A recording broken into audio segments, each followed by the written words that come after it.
বন্ধু চল রোদ্দুরে মন কেমন মাঠ জুড়ে খেলবো আজ ওই ঘাসে তোর টিমে তোর পাশে। অনুপমের গানে কোনো ব্যক্তিকে বন্ধু বলা হলেও সাকিবের গানে বন্ধু বলতে কেবল রেকর্ডস আর হিস্ট্রি শোভা পেয়েছে। ব্যক্তির সাথে সাকিব যতটা বন্ধুত্ব সুলভ থেকেছেন ক্রিকেট মাঠে তার থেকে বেশি থেকেছেন রেকর্ডসে, ইতিহাসে। এমন এমন রেকর্ডের জন্ম সাকিব দিয়েছেন যেখানে ক্রিকেটার সাকিবের পাশে রয়েছেন বিরাট সচিনরা মহিরুই তো নাকি।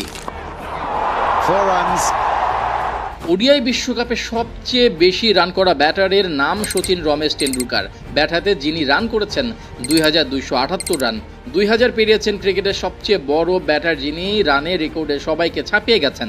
বোলারদের মধ্যে গ্লেন ডোনাল্ড ম্যাকগ্রা তথা গ্লেন ম্যাকগ্রা সবচেয়ে বেশি উইকেট শিকার করেছেন একদিনের আন্তর্জাতিক ম্যাচের বিশ্বকাপে। 71 উইকেট শিকার করে এখন পর্যন্ত টপে আছেন এই ওজি কিংবদন্তি।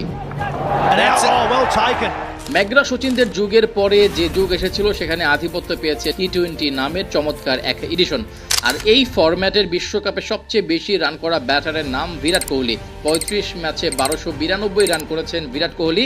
তাকে ছাড়িয়ে যেতে পারেনি পৃথিবীর কোনো ব্যাটার। তবে শুনে অবাক হবেন, টি-20 বিশ্বকাপে এমন একজন ব্যক্তি আছেন যিনি সর্বোচ্চ উইকেট শিকারী বোলার, পাশাপাশি তিনি একজন বাংলাদেশি ক্রিকেটার।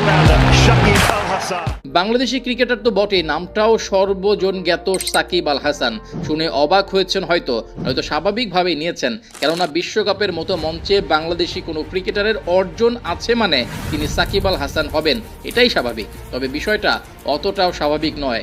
এত সেরা সেরা তারকাদের ভিড়ে নিজের নামটা সাকিব সহজে করে নিয়েছেন, যা গ্রেট কিংবা সহজ বাংলায় কিংবদন্তিত্বের দায়িত্ব। টি-20 বিশ্বকাপের মঞ্চে সাকিব শিকার করেছেন 50টি উইকেট।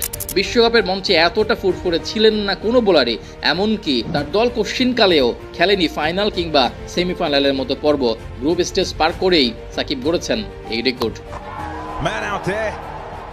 অবসর নেওয়া সাকিবকে মনে রাখতে হলে খুব বেশি কিছু মনে করতে হবে না। রেকর্ডস আর পরিসংখ্যানের চিত্রে একবার চোখ বোলালেই হবে, তখন দেখা যাবে ক্রিকেট বিশ্বে এমন একজন অলরাউন্ডার ছিলেন যিনি সাদা বলের ক্রিকেটে শুধু কিংবদন্তিই ছিলেন না, ছিলেন মহিরু, যিনি বন্ধুত্ব করতেন রেকর্ডসের সাথে, চুক্তি হতো হার না মানা মানসিকতার সাথে। আর এটাই সাকিবকে মনে রাখার সবচেয়ে শুদ্ধতম কারণ। Yes, I'm officially not retired from all formats. So what's the plan? So this is the first time I'll be revealing that. My plan is to